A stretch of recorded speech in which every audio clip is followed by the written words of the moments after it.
क्या आपने कभी सोचा है कि जापान में लोग इतनी लंबी उम्र क्यों जीते हैं? यह एक सवाल है जो दुनिया भर में कई लोग पूछते हैं। जापान ग्रह पर सबसे ज्यादा जीवन प्रत्याशा वाले देशों में से एक के रूप में जाना जाता है। वहाँ के पुरुष और महिलाएं अक्सर 80, 90 और यहाँ तक कि 100 साल से भी ज्यादा जीते हैं। ये सिर्फ एक नया चलन नहीं है, ये जापानी संस्कृति का बहुत लंबे समय से हिस्सा रहा है। ये कुछ लोगों का छिपा हुआ राज नहीं है, बल्कि कई लोगों द्वारा साझा किया जाने वाला जीवन जीने का तरीका है।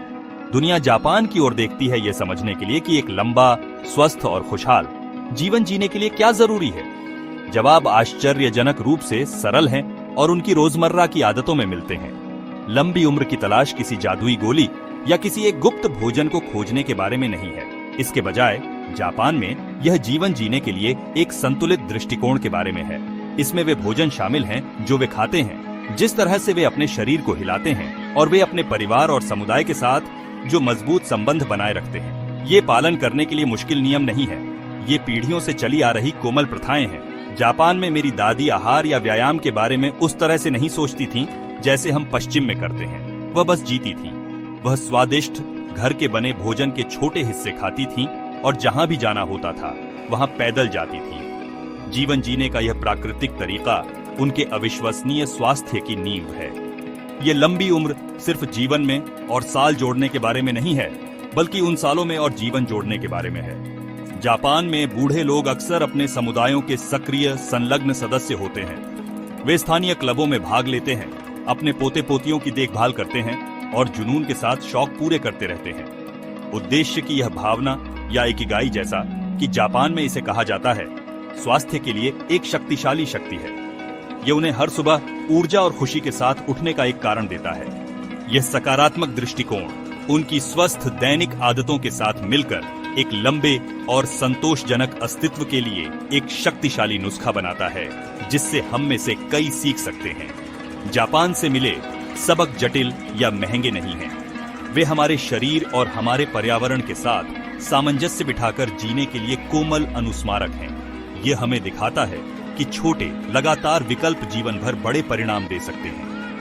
रसोई से लेकर सामुदायिक पार्क तक जापानी जीवन शैली स्वास्थ्य के लिए एक खाका प्रदान करती है, जो प्रेरणादायक और प्राप्त करने योग्य दोनों है।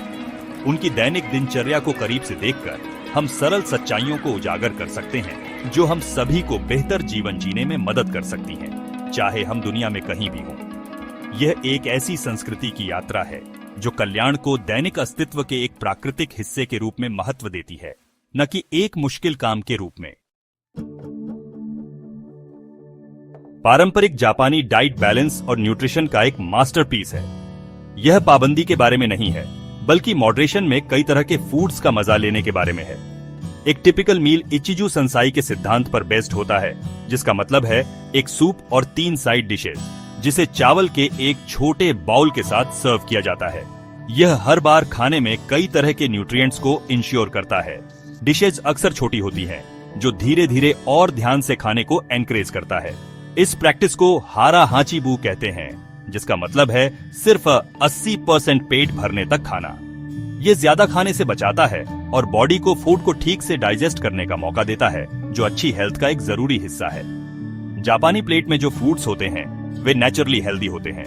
वे बहुत सारी मछली खाते हैं, जिसमें ओमेगा 3 फैटी एसिड्स होते हैं, जो हार्ट और ब्रेन के लिए अच्छे होते हैं। वे टोफू, सीवीड और कई तरह की सब्जियों जैसे प्लांट बेस्ड फूड्स भी बहुत खाते हैं। फर्मेंटेड फूड्स जैसे मिसो और नट्टोमैन होते हैं, जो हेल्दी गट को सपोर्ट करने वाले बेनिफिशियल बैक्टीरिया प्रोवाइड करते हैं। इन फूड्स में कैलोरी कम होती है, लेकिन जरूरी विटामिन और मिनरल्स ज्यादा होते हैं। कई वेस्टर्न डाइट के उलट जापानी डाइट में नेचुरली रेड मीट, शुगर और प्रोसेस्ड फैट्स कम होते हैं, जो क्रोनिक डिजीज में कंट्रीब्यूट करने के लिए जाने जाते हैं। जापान में कुकिंग मेथड्स भी इंग्रेडिएंट्स की नेचुरल अच्छाई को बनाए रखने के लिए डिजाइन किए गए हैं। स्टीमिंग, ग्रिलिंग, स्टिर फ्राइंग और सिमरिंग डीप फ्राइंग से कहीं ज्यादा कॉमन है।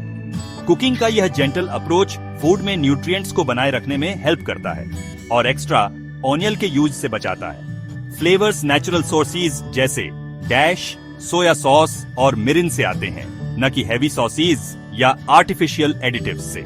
सिंप्लिसिटी और फ्रेशनेस पर यह फोकस फूड के असली टेस्ट को चमकने देता है, जिससे हेल्दी ईटिंग हर दिन एक डिलीशियस और सेटिस्फाइंग एक्सपीरियंस बन जाता है। लोग क्या पीते हैं यह उतना ही जरूरी है जितना कि वे क्या खाते हैं। ग्रीन टी, खासकर माचा, जापान में पूरे दिन पी जाती है। इसमें एंटीऑक्सीडेंट्स भरे होते हैं जो बॉडी को डैमेज और डिजीज से बचाने में हेल्प करते हैं। शुगरी सोडा या जूस के उलट ग्रीन टी एक हाइड्रेटिंग, कैलोरी फ्री बेवरेज है जो कई हेल्थ बेनिफिट्स देती है, मेटाबॉलिज्म बूस्ट करने से लेकर मेंटल फोकस इंप्रूव करने तक। कम हेल्दी ड्रिंक्स की जगह ग्रीन टी पीने की यह सिंपल आदत जापानी लोगों की ओवरऑल वेलनेस में सिग्निफिकेंटली कंट्रीब्यूट करती है, यह साबित करते हुए कि छोटे से छोटे चॉइसेस भी लंबे समय में बहुत बड़ा फर्क ला सकते हैं। जापान में व्यायाम हमेशा ऐसा नहीं होता जिसे आप जिम में शेड्यूल करते हैं। यह दैनिक जीवन के ताने बाने में बुना हुआ है। बहुत से लोग पब्लिक ट्रांसपोर्टेशन पर निर्भर करते हैं, जिसका मतलब है ट्रेन स्टेशनों और बस स्टॉप तक और वहां से बहुत चलना। सभी उम्र के लोगों, छोटे बच्चों से लेकर बुजुर्गों तक को अपने पड़ोस में तेजी से चलते हुए देखना आम बात है।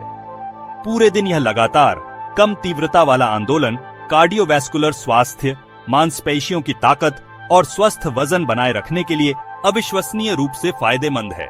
यह व्यायाम का एक ऐसा रूप है जो काम जैसा नहीं लगता। यह बस एक जगह से दूसरी जगह जाने का तरीका है।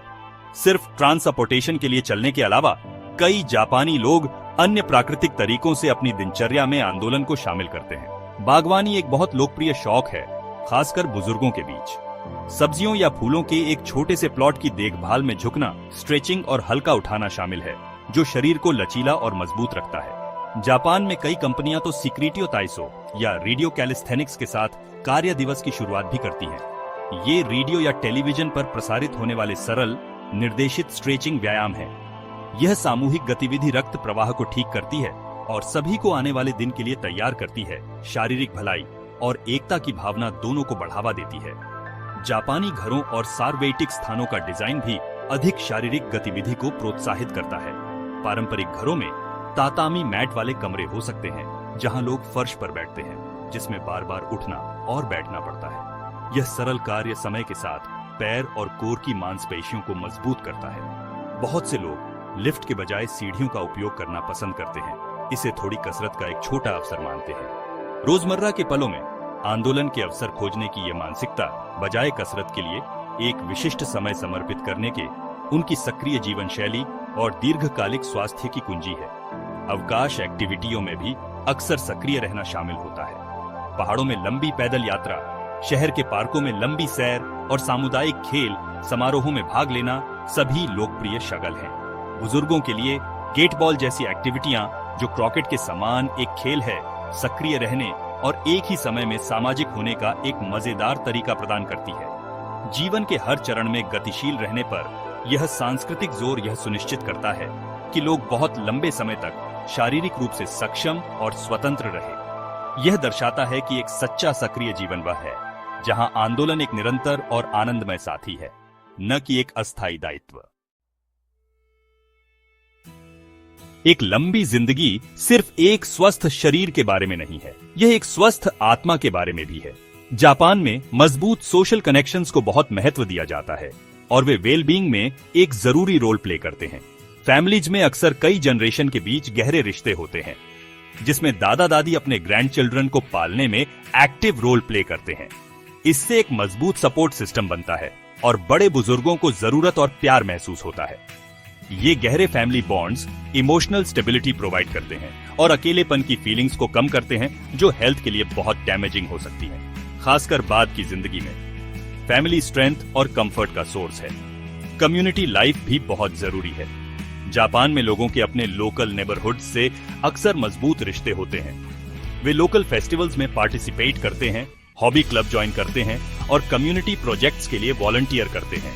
इससे बिलोंगिंग और शेयर्ड आइडेंटिटी की भावना पैदा होती है। बड़े बुजुर्गों के लिए ये कम्युनिटी ग्रुप्स फ्रेंडली और डेली इंटरेक्शन का एक जरूरी सोर्स है, चाहे वह कैलीग्राफी, टी सेरेमनी या मॉर्निंग वॉक के लिए एक क्लब हो। ये सोशल सर्कल्स लोगों को एंगेज्ड और मेंटली स्टिमुलेटेड रखते हैं। जीवन को शेयर करने के लिए फ्रेंडों का एक नेटवर्क होने से स्ट्रेस और डिप्रेशन के खिलाफ एक शक्तिशाली बफर मिलता है। जापानी कॉन्सेप्ट इकिगाई उनके इमोशनल और मेंटल हेल्थ का एक सेंट्रल पिलर है। इकिगाई को अक्सर होने का कारण या सुबह उठने का कारण के रूप में ट्रांसलेट किया जाता है। ये इस बात का इंटरसेक्शन है कि आप क्या प्यार करते हैं, आप किस में अच्छे हैं, दुनिया को क्या चाहिए और आपको किस बात के लिए पे किया जा सकता है। कई लोगों के लिए इकिगाई उनकी जॉब से नहीं बल्कि उनके पैशन, हॉबीज और रिलेशनशिप्स से जुड़ा है। उद्देश्य की एक साफ भावना होने से जीवन को अर्थ और दिशा मिलती है, जिसे लॉन्गेविटी और खुशी को बढ़ावा देने में एक शक्तिशाली फैक्टर के रूप में दिखाया गया है। ये जीवन की चुनौतियों का सामना करने में रेजिलियंस प्रोवाइड करता है। जापानी जीवन शैली से हम सभी जो सबक सीख सकते हैं वह है बैलेंस और कनेक्शन का महत्व। यह हमारे शरीर को सिंपल, पौष्टिक भोजन से पोषित करने, अपने शरीर को हर दिन नेचुरली मूव करते रहने और मजबूत रिश्तों और उद्देश्य की भावना से अपने दिलों को पोषित करने के बारे में है। इन सिद्धांतों को अपनाने के लिए आपको जापान जाने की जरूरत नहीं है। आप आज ही छोटे, ध्यानपूर्वक चेंजेस करके शुरुआत कर सकते हैं। कुछ और सब्जियां खाएं, दोस्त के साथ टहलें या कोई ऐसी हॉबी ढूंढें जो आपको खुशी दे। एक लंबी और खुशहाल जिंदगी का राज कोई राज नहीं है, यह बस अधिक सरलता से, ध्यानपूर्वक और कनेक्टेड होकर जीने का एक कोमल निमंत्रण है।